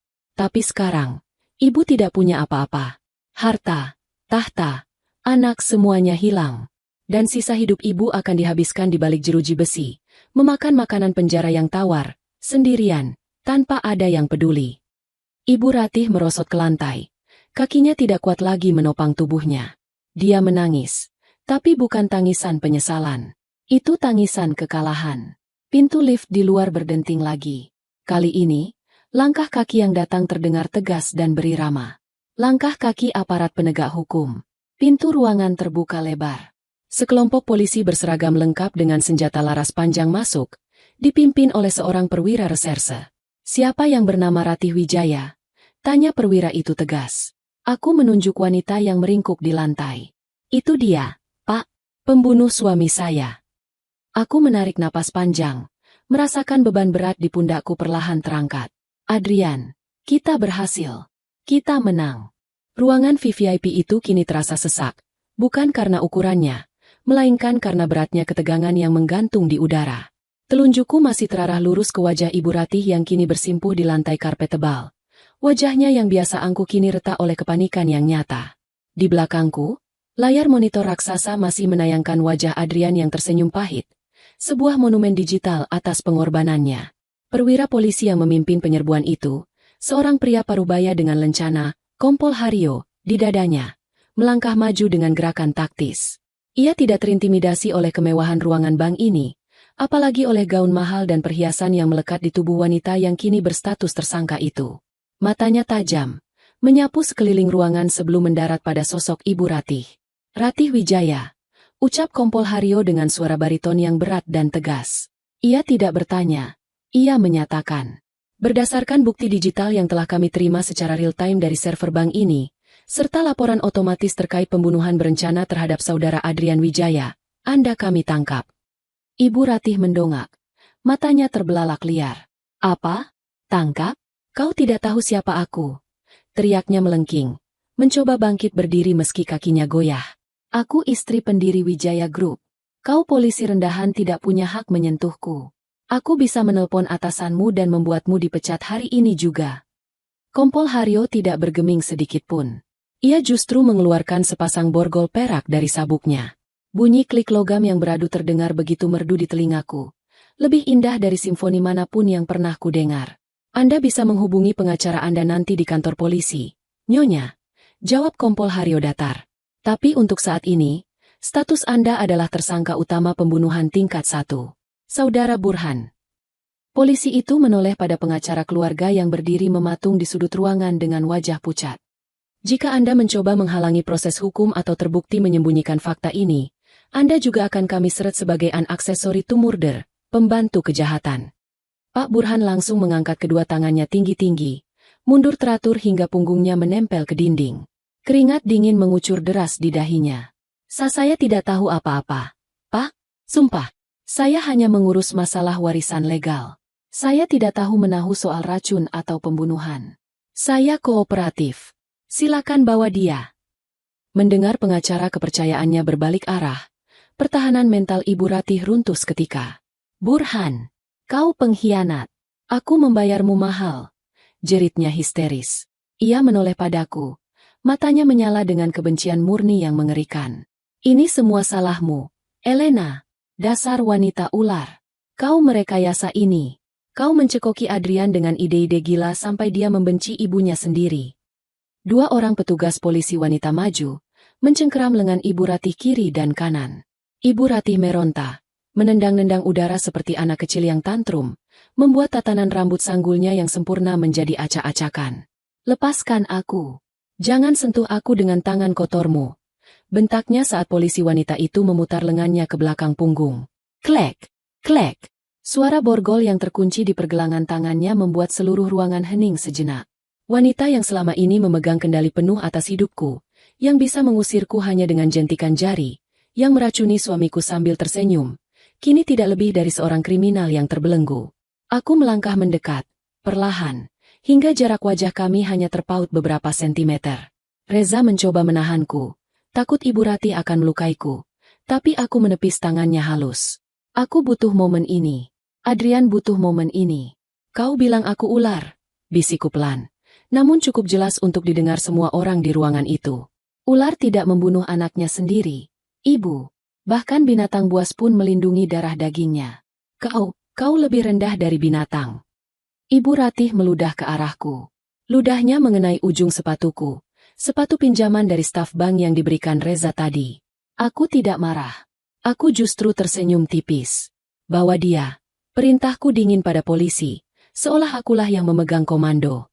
Kompol Haryo mengangguk hormat padaku. Bawa tersangka ke mobil komando. Amankan juga 2 bodyguard di depan sebagai saksi dan potensi tersangka, karena membawa senjata tajam di tempat umum. Ibu Ratih diseret keluar ruangan. Teriakan dan sumpah serapahnya menggema di koridor lantai eksekutif, semakin lama semakin menjauh, hingga akhirnya pintu lift tertutup dan memotong suaranya. Begitu dia hilang dari pandangan, kakiku lemas. Aku hampir ambruk jika Reza tidak sigap menangkap bahuku dan mendudukanku kembali di kursi kerja. Adrenalin yang tadi memompaku habis, digantikan oleh rasa lelah yang luar biasa masif. Kau hebat, El. Luar biasa. Puji Reza sambil menyodorkan segelas air mineral. Tangannya sendiri masih sedikit gemetar. Aku tidak pernah melihat orang seberani itu menghadapi Ratih Wijaya. Aku meminum air itu dengan rakus, merasakan dinginnya membasuh tenggorokanku yang kering. Itu bukan keberanian, Za. Itu kemarahan. Aku hanya ingin dia merasakan sedikit saja rasa sakit yang dirasakan Adrian. Kompol Haryo masih ada di ruangan. Kini sedang berbicara dengan tim forensik digital yang baru datang untuk mengamankan data dari komputer Reza. Ia menoleh padaku. Bu Elena, saya turut berduka cita atas meninggalnya suami ibu. Dan saya harus berterima kasih. Sistem Dead Manage Switch yang dibuat almarhum itu sangat brilian. Data yang kami terima sangat lengkap. Video, rekaman suara, hasil lab, semuanya terstruktur rapi. Ini akan menjadi kasus yang sangat cepat di pengadilan. Apa dia bisa lolos, Pak? Tanyaku cemas. Dia punya banyak uang. Dia bisa menyuap hakim, jaksa. Kompol Haryo tersenyum menenangkan. Di kasus biasa, mungkin. Tapi kasus ini berbeda. Buktinya viral, Bu. Viral. Aku dan Reza bertanya bersamaan. Sistem almarhum Pak Adrian tidak hanya mengirim data ke polisi. Jelas Kompol Haryo sambil menunjuk ponsel pintarnya. Tampaknya sistem itu juga diprogram untuk mengunggah teaser atau potongan bukti ke beberapa server publik jika kode diaktifkan. Dalam 15 menit terakhir, tagar keadilan untuk Adrian dan Ibu Racun sudah mulai naik di media sosial. Wartawan sudah memenuhi lobi bawah sekarang. Tidak ada hakim yang berani main mata dengan kasus yang diawasi seluruh rakyat Indonesia. Aku ternganga. Adrian, kau benar-benar memikirkan segalanya. Dia tahu hukum bisa dibeli. Tapi penghakiman sosial tidak bisa dibungkam. Dia menutup semua celah ibunya untuk lolos. Kami butuh ibu untuk ikut ke kantor sebentar guna memberikan keterangan resmi. Tapi saya sarankan lewat pintu belakang. Lobi depan sudah seperti pasar malam. Saran Kompol Haryo. Tunggu sebentar, Pak, kataku. Aku menoleh ke Reza. Za, bagaimana dengan aset? Ibu Ratih tadi bilang dia masih pemilik sah sampai pengadilan memutuskan. Reza kembali ke mode bankir profesionalnya. Ia mengetik cepat di keyboard. Tidak lagi. Begitu sistem ini aktif dan status tersangka ditetapkan, Bank Sentosa Abadi punya protokol pembekuan aset untuk kasus pencucian uang dan kejahatan finansial berat. Seluruh rekening atas nama Ratih Wijaya dan rekening gabungan dengan Adrian sudah dibekukan total. Kartu kredit, deposito, akses brankas, semuanya nol mulai detik ini. Dia tidak bisa membayar pengacara. Tidak bisa menyuap siapapun. Aku menghela napas lega. Sangkar emas itu sudah runtuh. Singa itu sudah dicabut taring dan kukunya. Dan satu lagi, tambah Reza, menatap layar dengan serius. Ada satu dokumen digital yang baru saja terdekripsi di folder terakhir. Ini surat wasiat digital. Wasiat? Ya. Hukum digital kita sekarang mengakui wasiat elektronik yang tersimpan di lembaga keuangan terpercaya dengan verifikasi biometrik. Di sini tertulis jelas. Saya, Adrian Wijaya, membatalkan semua wasiat sebelumnya. Saya mewariskan 100% aset saya, baik bergerak maupun tidak bergerak, kepada istri saya, Elena. Dan saya menyatakan ibu saya, Ratih Wijaya, tidak berhak atas 1 sen pun karena tindakan kriminalnya terhadap saya. Air mataku menetes lagi. Bahkan dalam kematiannya, Adrian memastikan masa depanku aman. Ayo, Bu Elena, ajak Kompol Haryo lembut. Kami berjalan keluar dari ruangan itu. Namun, sebelum masuk lift barang, aku meminta izin untuk melewati lobi depan sebentar. Hanya melihat dari lantai mezanin atas yang berkaca. Di bawah sana, aku melihat pemandangan yang tak akan pernah kulupakan. Ibu Ratih digiring keluar oleh polisi di tengah sorotan ratusan lampu kilat kamera wartawan. Dia menunduk dalam-dalam, mencoba menutupi wajahnya dengan tangan yang terborgol. Orang-orang berteriak mencemooh. Pembunuh, ibu kejam, hukum mati. Wanita yang selalu memuja citra dirinya di atas segalanya, kini hancur lebur di hadapan publik. Kehormatannya, kesombongannya, semuanya terkelupas habis, menyisakan seorang wanita tua yang menyedihkan dan jahat. Aku berbalik, meninggalkan pemandangan itu. Tidak ada rasa kasihan. Yang ada hanya rasa lega yang luar biasa. Adrian, kau bisa melihat ini kan? Kita menang. Matahari sore mulai condong ke barat saat mobil polisi tanpa sirine membawaku kembali ke kawasan elit tempat rumah, atau lebih tepatnya, istana neraka, itu berdiri. Kali ini, aku tidak duduk di kursi belakang sebagai tawanan atau penumpang yang numpang lewat. Aku duduk di depan, di samping Pak Polisi, memegang surat penyitaan sementara dan salinan digital wasiat Adrian yang sudah dicetak. Perjalanan dari kantor polisi ke rumah terasa surrealis. Setelah memberikan keterangan singkat, yang sebagian besar hanya mengonfirmasi isi video, polisi mengizinkanku pulang untuk beristirahat dengan pengawalan 2 petugas, karena mereka perlu mengamankan tempat kejadian perkara, TKP, di rumah itu. Dapur, ruang makan, dan kamar tidur Adrian harus disterilkan untuk pengambilan sampel racun sisa. Saat gerbang besi hitam yang menjulang tinggi itu terlihat, dadaku berdesir. Dulu, setiap kali melihat gerbang ini, perutku mulas karena membayangkan wajah sinis ibu mertua menyambutku. Tapi hari ini, gerbang itu terlihat berbeda. Tidak lagi menakutkan, hanya sekumpulan besi mati yang menjaga properti milikku. Mobil polisi masuk ke halaman luas yang dipenuhi mobil-mobil mewah koleksi keluarga. Di sana, para pelayan dan staf rumah tangga sudah berkumpul di teras depan dengan wajah bingung dan ketakutan. Mereka pasti sudah melihat berita di televisi. Mereka tahu majikan besar mereka ditangkap. Aku turun dari mobil. Sepatu pinjaman dari bank berbunyi tegas saat menginjak lantai marmer teras. Pak Darto, Kepala keamanan yang tadi siang hampir menghalangiku keluar, berdiri paling depan. Wajah garangnya hilang tak berbekas, digantikan ekspresi pucat dan cemas. Saat melihatku turun dikawal polisi, ia menelan ludah kasar. Bu Elena. Sapanya tergagap. Kami lihat di berita. Apa benar Nyonya besar? Aku menatap Darto, lalu menyapu pandangan ke seluruh pelayan yang berbaris di belakangnya. Ada Mbak Suti yang sering memfitnahku mencuri gula, ada Pak Ujang sopir baik hati yang menunduk haru, dan ada koki kepala yang wajahnya terlihat paling ketakutan. Mungkin karena dia sadar dapurnya dipakai sebagai laboratorium pembunuhan. Benar, jawabku lantang. Suaraku bergema di pilar-pilar batu. Ratih Wijaya sudah ditangkap atas pembunuhan berencana terhadap suami saya, Adrian Wijaya. Dan mulai detik ini, rumah ini berada di bawah pengawasanku sebagai ahli waris tunggal. Suara kasakusuk terdengar riuh. Beberapa pelayan wanita menutup mulut kaget. Aku berjalan mendekati Darto.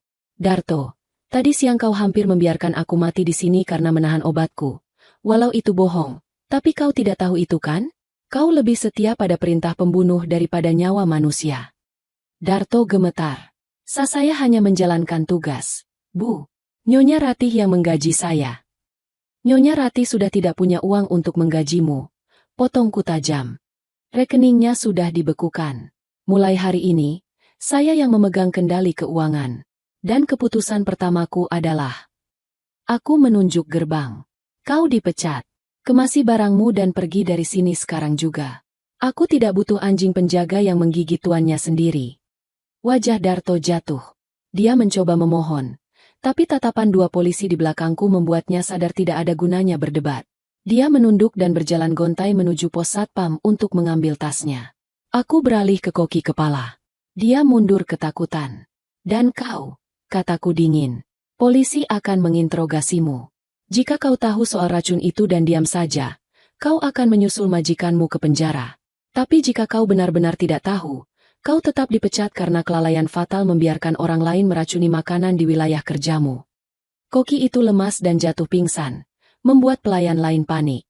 Sisanya, kataku pada pelayan-pelayan lain yang masih tersisa, termasuk Pak Ujang. Siapa yang merasa pernah berbuat jahat padaku atau Mas Adrian, lebih baik pergi sendiri sebelum aku lapor polisi. Tapi siapa yang mau bekerja dengan jujur dan setia, boleh tinggal. Gajimu akan kunaikkan 2 kali lipat, tapi dengan satu syarat, hapus semua jejak Ratih Wijaya dari rumah ini. Pak Ujang maju, matanya berkaca-kaca. Neng, Bu Elena. Saya siap. Saya sudah lama ingin melapor tapi takut ancaman Nyonya. Saya bersyukur Ibu selamat. Aku tersenyum tipis pada Pak Ujang. Terima kasih, Pak. Bapak jadi kepala rumah tangga yang baru mulai sekarang. Setelah membereskan urusan di luar, aku masuk ke dalam rumah. Rumah itu terasa hening, tapi bukan hening yang mencekam seperti dulu. Ini keheningan yang kosong. Hantu Ibu Ratih sudah pergi. Aku berjalan menaiki tangga melingkar menuju lantai 2. Tujuanku 1. Kamar utama. Kamar yang selama ini ditempati Ibu Ratih. Tempat terlarang bagiku dan Adrian. Pintu kamar itu terkunci, tapi polisi dengan mudah mendobraknya untuk keperluan penggeledahan. Aku masuk ke dalamnya. Bau parfum Ibu Ratih yang menyengat masih tercium kuat, membuat perutku sedikit mual. Kamar itu sangat mewah, penuh dengan barang antik dan lukisan mahal. Polisi mulai menggeledah laci-laci meja rias. Tak lama kemudian, seorang petugas berseru, "Bu, kami menemukan sesuatu." Aku mendekat. Di dalam sebuah kotak perhiasan beludru merah yang disembunyikan di balik laci rahasia, terdapat botol-botol kecil. Beberapa kosong, satu masih berisi serbuk putih. Di sebelahnya, ada buku catatan kecil. Polisi itu membukanya dengan sarung tangan lateks. Ini catatan dosis. Gumam polisi itu ngeri. Aku mengintip. Tulisan tangan Ibu Ratih yang rapi tertera di sana. Minggu pertama, 2 mg. Reaksi, mual ringan. Minggu kedua, 5 mg. Reaksi, muntah, pusing hebat. Adrian mulai kurus. Target kematian, sebelum ulang tahun perusahaan bulan depan. Kakiku lemas membaca catatan itu. Dia mencatat penderitaan anaknya sendiri seperti ilmuwan gila mencatat hasil eksperimen tikus lab. Tidak ada setitik pun rasa penyesalan atau kasih sayang di sana. Hanya kalkulasi dingin demi harta. Amankan itu sebagai barang bukti tambahan, perintahku dengan suara bergetar. Aku berjalan keluar ke balkon kamar itu, memandang ke halaman luas di bawah. Matahari mulai terbenam, mewarnai langit dengan semburat jingga dan ungu. Angin sore menerpa wajahku, menerbangkan rambutku yang berantakan. Untuk pertama kalinya dalam 3 tahun, aku bisa bernapas. Benar-benar bernapas. Tidak ada lagi rasa takut salah bicara. Tidak ada lagi rasa takut diracun. Tidak ada lagi tatapan merendahkan. Tapi kemenangan ini terasa hampa. Aku menoleh ke arah kamar Adrian yang berada di sayap lain rumah. Dia tidak ada di sini untuk merayakan kebebasan ini bersamaku. Dia mengorbankan nyawanya untuk memberiku momen ini. Aku merogoh saku, mengeluarkan ponselku yang sejak tadi bergetar tak henti. Ratusan pesan masuk. Ucapan bela sungkawa, permintaan wawancara, dan pesan kaget dari teman-teman lama yang melihat berita.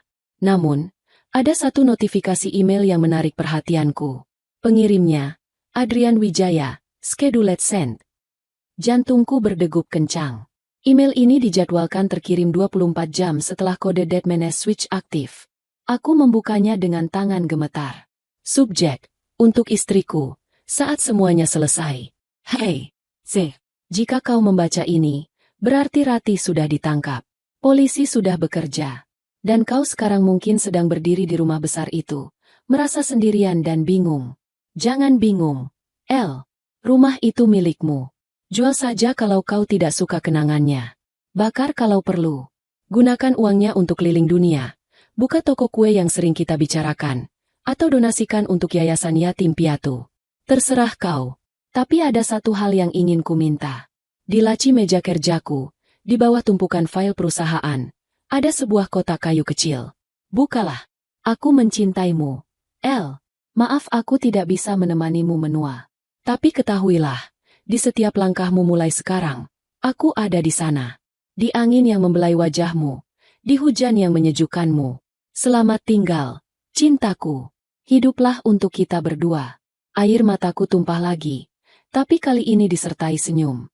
Aku segera berlari ke kamar kerja Adrian. Aku mengacak-acak laci mejanya seperti orang gila, menyingkirkan dokumen-dokumen bisnis yang tidak kupedulikan. Dan aku menemukannya. Sebuah kotak kayu jati kecil berukir. Aku membukanya perlahan. Isinya bukan uang, bukan perhiasan. Di dalamnya ada sepasang tiket pesawat keliling Eropa dengan tanggal terbuka, open date. Sebuah buku sketsa berisi desain interior toko kue bernama Elena S. Bakri, dan sebuah surat pengangkatan anak adopsi yang belum ditandatangani. Adrian ingat. Dia ingat semua mimpi-mimpi kecil yang pernah kubisikkan padanya sebelum tidur.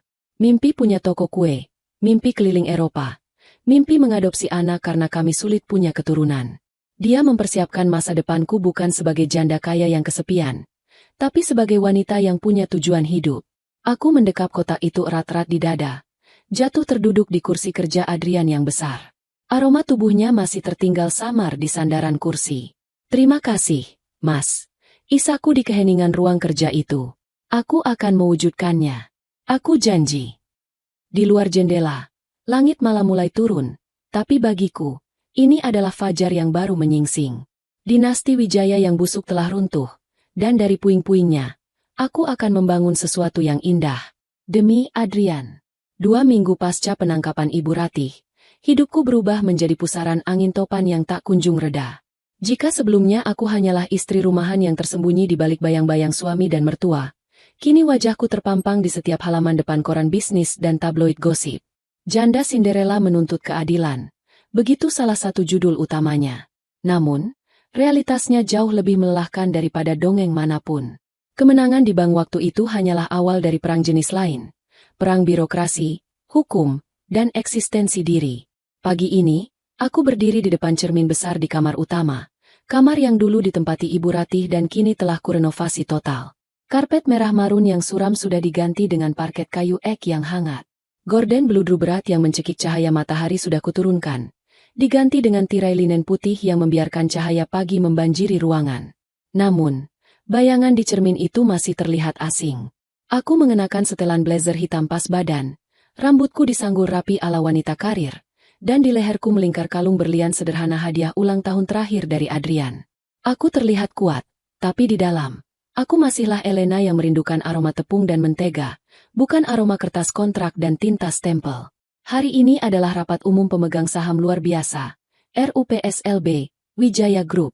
Sebagai pewaris tunggal Adrian, aku kini memegang 60% saham perusahaan.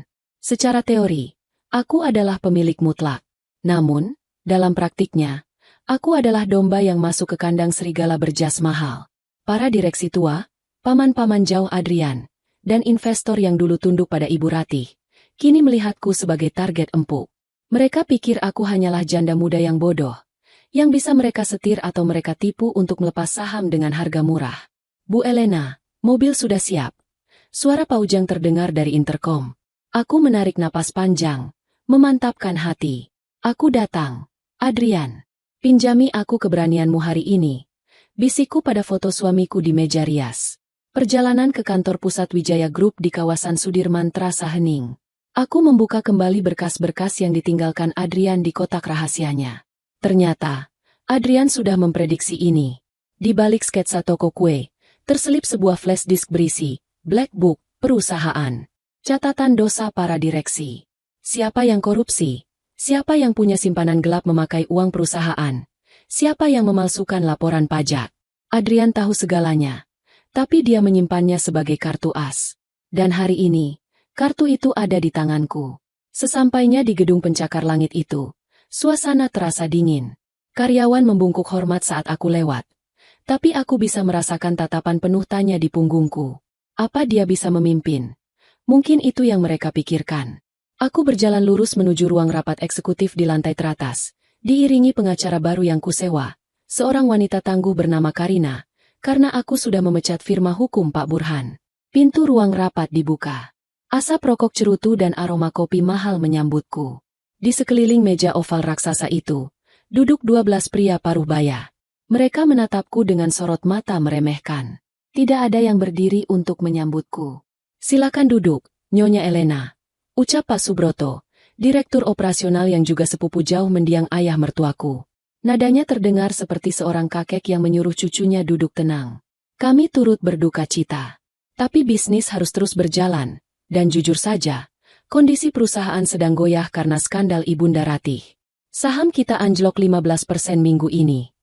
Aku duduk di kursi pimpinan, kursi Adrian. Kursi itu terasa terlalu besar untukku, tapi aku menegakkan punggung. Langsung saja ke intinya, Pak Subroto, jawabku tenang, meletakkan berkas di meja. Subroto tersenyum tipis, saling lirik dengan direktur keuangan di sebelahnya. Begini, Elena, kami tahu kau tidak punya pengalaman bisnis. Kau, ahlinya di dapur, bukan? Mengelola konglomerasi raksasa ini butuh tangan besi. Karena itu, kami, Dewan Direksi, mengajukan penawaran. Kami bersedia membeli 40% sahammu dengan harga di atas pasar saat ini. Dengan uang itu, kau bisa hidup mewah 7 turunan tanpa pusing memikirkan neraca keuangan. Sisanya, 20%. Biarkan tetap atas namamu sebagai silent partner. Kami yang akan urus operasionalnya. Tawaran itu terdengar manis. Sangat manis. Jika aku Elena yang dulu, mungkin aku akan setuju demi ketenangan hidup. Uang triliunan rupiah tunai dan kebebasan? Siapa yang menolak? Tapi aku melihat kilatan licik di mata Subroto. Mereka ingin menyingkirkanku. Mereka ingin menguasai warisan Adrian dan mungkin menghancurkan nilai-nilai yang dulu Adrian bangun. Adrian ingin perusahaan ini bersih. Sementara orang-orang ini adalah lintah darat. Aku membuka map di depanku perlahan. Suara kertas yang bergesekan terdengar nyaring di ruangan yang hening itu. Tawaran yang menarik, Pak Subroto, kataku sambil tersenyum. Tapi sebelum saya jawab, mari kita bahas tentang proyek pengadaan mesin pabrik di Cikarang tahun lalu. Senyum Subroto lenyap seketika. Apa maksudmu? Di sini tertulis, aku membaca data dari catatan Adrian. Anggaran pengadaan mesin 50 miliar rupiah. Tapi faktur yang ada di lapangan hanya 30 miliar. Mesin yang dibeli adalah mesin rekondisi dari Tiongkok, bukan mesin baru dari Jerman seperti di laporan. Selisih 20 miliar mengalir ke rekening perusahaan cangkang di Kepulauan Virgin milik istri Bapak, bukan begitu? Wajah Subroto memucat. Keringat dingin mulai muncul di dahinya. Direktur lain mulai gelisah, membetulkan posisi duduk mereka. Dan Bapak Hartono, aku menoleh ke direktur keuangan. Laporan pajak tahun 2021 dan 2022. Ada manipulasi beban operasional untuk menutupi kerugian investasi pribadi Bapak di pasar saham. Benar? Adrian mencatat semuanya lengkap dengan bukti transfer. Keheningan di ruangan itu berubah menjadi ketakutan. Mereka sadar, janda di depan mereka bukan domba. Dia adalah singa betina yang memegang cambuk. Kalian pikir karena Adrian diam selama ini, dia tidak tahu. Suaraku meninggi, menggemar di dinding kaca. Suamiku diam karena dia menghormati ayahnya yang membangun tim ini.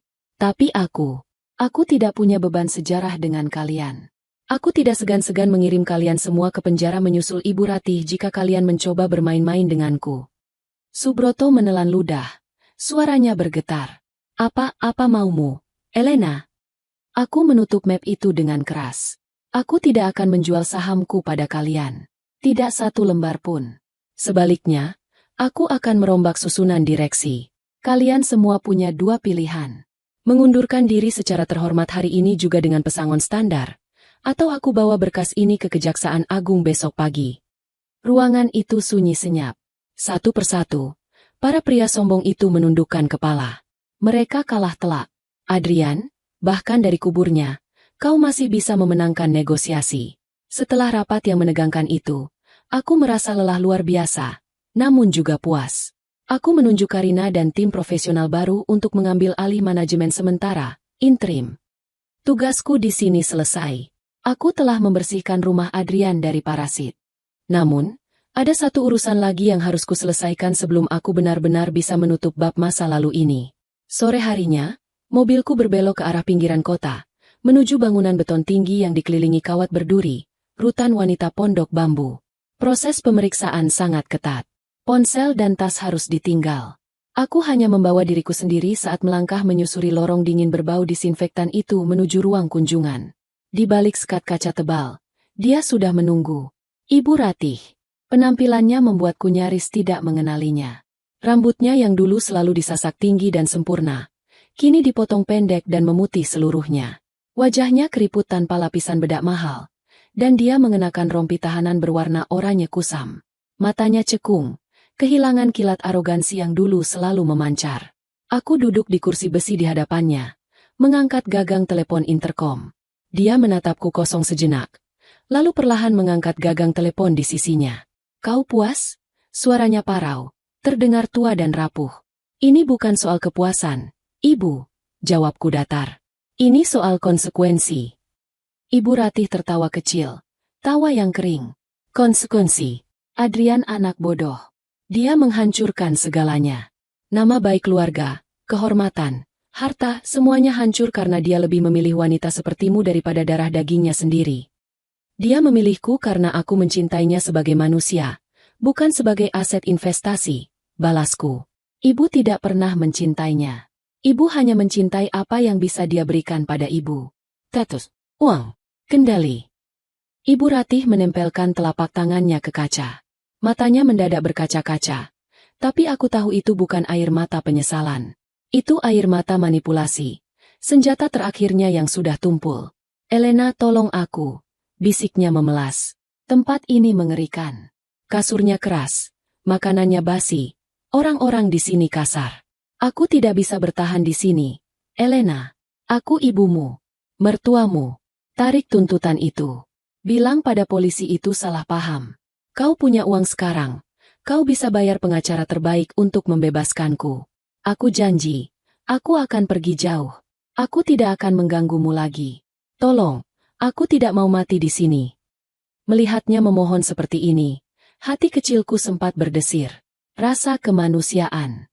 Namun, bayangan Adrian yang kejang-kejang di lantai ruang makan kembali melintas di benakku. Bayangan tangan Ibu Ratih menuang racun ke dalam sup. Bayangan senyumnya saat anaknya sekarat. Aku menggeleng pelan. Aku tidak bisa, Bu. Dan aku tidak mau. Adrian butuh keadilan. Dan ibu butuh waktu untuk merenung di sini. Mungkin di balik jeruji ini, ibu akhirnya bisa belajar menjadi manusia, bukan Tuhan yang mengatur nyawa orang lain. Wajah memelas Ibu Ratih berubah drastis kembali menjadi kebencian. Dia membanting gagang telepon ke meja, lalu berteriak-teriak memaki meski suaranya teredam kaca. Dia memukul kaca pemisah dengan kepalan tangannya, meludahi kaca itu tepat di depan wajahku. Petugas sipir segera datang, menyeretnya pergi. Aku meletakkan gagang telepon dengan tenang. Tidak ada lagi rasa takut. Tidak ada lagi rasa benci yang berapi-api. Hanya rasa kasihan yang mendalam pada jiwa yang begitu tersesat. Aku berjalan keluar dari penjara itu. Matahari sore menyambutku. Langit berwarna jingga kemerahan. Udara bebas terasa begitu manis. Babak kegelapan dalam hidupku resmi berakhir di sini, di parkiran penjara ini. Mobilku melaju pergi, meninggalkan Ibu Ratih dengan takdir yang ia pilih sendiri. Di depan sana, masa depan yang Adrian siapkan sedang menungguku. 1 tahun kemudian. Aroma ragi yang mengembang dan manisnya vanila memenuhi udara pagi di Jalan Senopati. Ini adalah aroma kebahagiaan bagiku. Bukan aroma parfum mahal atau pewangi ruangan otomatis di rumah gedongan, melainkan aroma kerja keras dan mimpi yang menjadi nyata. Aku berdiri di balik etalase kaca yang berkilauan, menata nampan berisi krowasang yang baru keluar dari oven. Warnanya coklat keemasan sempurna, lapisannya renyah dan berongga cantik. Di atas pintu masuk, lonceng kecil berdenting saat pelanggan pertama hari itu masuk. "Selamat pagi, Bu Elena." Sourdoughnya sudah matang. Sapa seorang ibu muda langgananku. "Pagi, Bu Dini." "Baru saja diangkat, masih hangat." Jawabku sambil tersenyum lebar, membungkus roti pesanannya dengan kertas coklat ramah lingkungan bertuliskan logo, Adrianes Elenaes Bakri. Ya, aku menyertakan namanya. Karena toko ini berdiri di atas fondasi cintanya. Setahun ini adalah tahun penyembuhan. Setelah memecat para direksi korup, aku memutuskan untuk tidak menjalankan Wijaya Group secara langsung. Aku bukan Adrian. Aku tidak punya hasrat di dunia korporat. Jadi, aku menyewa CEO profesional bertaraf internasional untuk mengelola perusahaan, sementara aku tetap menjadi komisaris utama yang mengawasi dari jauh. Sebagian besar keuntungan perusahaan kini kualihkan untuk dana abadi beasiswa pendidikan dan panti asuhan. Sesuai wasiat tidak tertulis Adrian yang ingin hartanya bermanfaat, bukan menjadi racun. Aku menjual rumah, neraka, itu. Aku tidak sanggup tinggal di sana meski sudah direnovasi. Terlalu banyak hantu kenangan buruk di setiap sudutnya. Rumah itu dibeli oleh seorang pengembang properti dan konon akan diratakan dengan tanah untuk dibangun ulang. Biarlah, biar jejak kejahatan itu hilang di telan bumi. Aku membeli sebuah rumah yang lebih kecil namun asri di daerah Kebayoran, dengan halaman rumput luas dan dapur yang sangat besar, tempatku bereksperimen resep setiap malam. "Mama! Mama!" Lamunanku buyar. Seorang bocah laki-laki berusia 5 tahun berlari kecil dari arah dapur belakang. Wajahnya belepotan tepung terigu. Dia memeluk kakiku erat-erat. "Hei, jagoan, kenapa lari-lari? Nanti jatuh." Aku berjongkok, membersihkan tepung di hidung mancungnya. Namanya Bima. Anak laki-laki yang diadopsi Adrian dalam hati, tapi baru bisa kurealisasikan secara hukum 6 bulan lalu. Aku menemukannya di panti asuhan yang tertera dalam surat di kotak rahasia Adrian. Ternyata, Adrian sudah menjadi donatur tetap panti itu selama bertahun-tahun dan sering mengunjungi Bima tanpa sepengetahuanku. Bima memiliki mata yang teduh, mirip sekali dengan Adrian. Mungkin itu sebabnya Adrian menyayanginya. "Mama, rotiku gosong sedikit," lapor Bima dengan wajah polos yang sedih. Kata Om Reza, "Kalau gosong sedikit namanya artistik, benar tidak?" Aku tertawa renyah. Reza, sang manajer bank yang kini menjadi sahabat baik sekaligus penasihat keuanganku, muncul dari dapur sambil membawa loyang. Dia menyeringai, setelan jas bankirnya sudah berganti dengan kemeja kasual yang digulung sesuka hati. Di akhir pekan, dia sering mampir untuk membantu, atau lebih tepatnya, mengacaukan dapurku dan bermain dengan Bima. "Benar dong, Bima. Gosong itu tanda perjuangan," canda Reza. Melihat mereka berdua tertawa, hatiku terasa hangat. Inilah keluarga yang diimpikan Adrian. Keluarga yang tidak terikat oleh darah bangsawan atau harta warisan, tapi terikat oleh kasih sayang tulus. Andai saja Adrian ada di sini, dia pasti akan menggendong Bima di bahunya dan mengajarinya cara membuat adonan pizza. Sore harinya, setelah toko tutup, kami bertiga pergi ke pemakaman umum yang tenang di pinggiran Jakarta Selatan. Aku membawa bunga lili putih segar dan sebuah kotak kecil berisi cinnamon roll buatan Bima yang sedikit gosong tadi. Makam Adrian terawat rapi di bawah naungan pohon Kamboja yang rindang. Rumputnya hijau subur. Tidak ada nisan marmer raksasa yang menyolok seperti makam-makam orang kaya lainnya. Hanya batu nisan sederhana sesuai permintaannya. Aku bersimpuh di samping gundukan tanah itu. Bima meletakkan kotaknya di dekat nisan. Halo, Papa Adrian. Sapa Bima polos. Ini roti buatan Bima. Kata Mama. Papa suka roti kayu manis. Dimakan ya, Pak. Reza berdiri agak menjauh, memberikan ruang privasi bagi kami, namun tetap mengawasi dengan tatapan menjaga. Aku mengusap nisan dingin itu dengan jari-jariku. Mas, bisikku pelan. Lihatlah, kita berhasil. Toko kita ramai sekali hari ini. Bima sudah mulai sekolah minggu depan. Dan Wijaya Group, sahamnya stabil lagi setelah CEO baru membuat program CSR besar-besaran. Angin sore berhembus lembut, menggoyangkan dahan pohon Kamboja, menjatuhkan beberapa kelopak bunga putih ke atas pangkuanku. Rasanya sejuk, seperti belayan tangan yang tak terlihat. Ibu Ratih. Suaraku sedikit tercekat saat menyebut nama itu. Kabar terakhir dari pengacara, dia mulai menunjukkan tanda-tanda demensia di penjara. Dia sering lupa siapa dirinya. Kadang dia mengira dia masih nyonya besar dan memerintah sipir mengambilkan teh. Dokter bilang itu mekanisme pertahanan otaknya karena trauma kehilangan kekuasaan. Aku sudah mengatur agar dia dipindahkan ke fasilitas rutan khusus yang punya perawatan medis. Biar bagaimanapun, dia tetap ibumu. Aku tidak akan membiarkannya terlantar. Tapi aku juga tidak akan pernah membiarkannya menyakitiku lagi. Aku menarik napas panjang, menghirup aroma tanah basah dan bunga. Beban di dadaku sudah hilang sepenuhnya. Dendam itu sudah luruh, digantikan oleh kedamaian.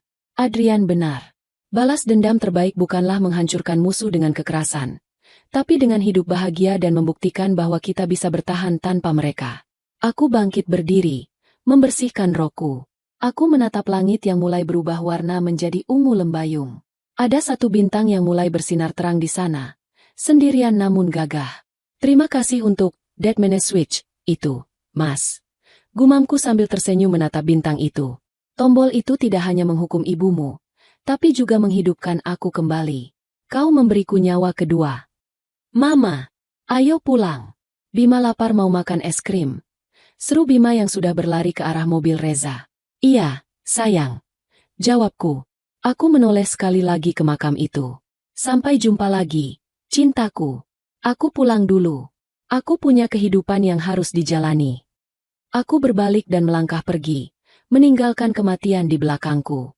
Di depan sana, Reza dan Bima sedang tertawa, menunggu dengan pintu mobil terbuka. Itulah duniaku sekarang. Dunia yang nyata, hangat, dan penuh rasa. Sebuah fajar baru yang sesungguhnya telah menyingsing, dan aku siap menyambut mataharinya. Cerita selesai. Cerita selesai. Cerita selesai. Cerita selesai. Cerita selesai. Cerita selesai. Cerita selesai.